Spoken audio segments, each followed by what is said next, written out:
Las tragedias forman parte de la cotidianidad de los mexicanos. Masacres, balaceras, derrumbes, inundaciones. Al final, los más pobres son quienes más sufren y el fenómeno de la impunidad se fortalece. Una vez más, la muerte hizo crujir a los cimientos de la línea 12 del metro. A 8 días del accidente, los culpables sobran, pero el castigo brilla por su ausencia. A funcionar la línea el día 30 de octubre de 2012. 7 meses después de revisarla, analizarla, aprobarla, la recibió el gobierno actual. Dice recepción definitiva de la línea 12 y tienen 2 calificativos, segura y Fueron más de 25 personas fallecidas, cientos de heridos. El daño es irreparable y lamentablemente la historia nos ha enseñado una y mil veces que la memoria de las y los mexicanos es corta, muy corta. Una basura desde que estuvo el problema de los rieles, decían y comentaban que eran acero dulce, no servían. Entonces hasta el día de hoy es lo que se suscitó y Marcelo Ebrard.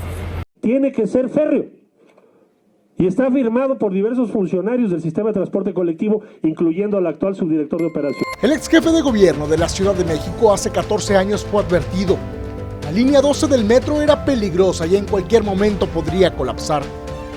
Aunque más del 90% de metros en el mundo son férreos, yo les sugiero que decidamos por trenes neumáticos, previendo cualquier incidente grave en la línea 12 que pudiera opacar sensiblemente nuestra administración.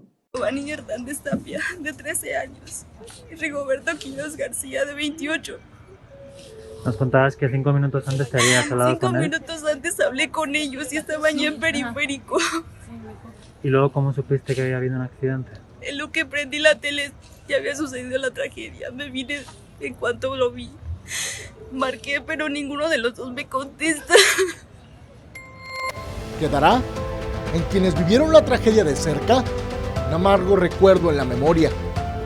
Por ello y por los caídos, México necesita justicia. Eran más o menos como las 10 de la noche cuando se escuchó como si tronara un fierro.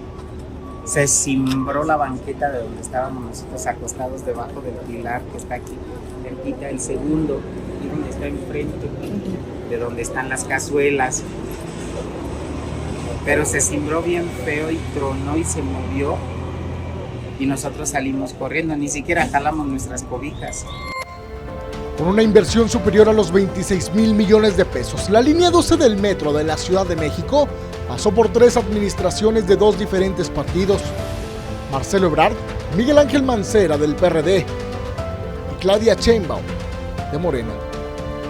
Ninguno de ellos previó la catástrofe. Hoy los familiares de las víctimas lloran y lamentan sus pérdidas.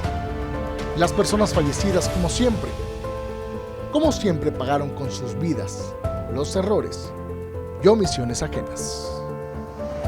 Con información de Jorge Espejel, Arturo Esparza, Mega Noticias.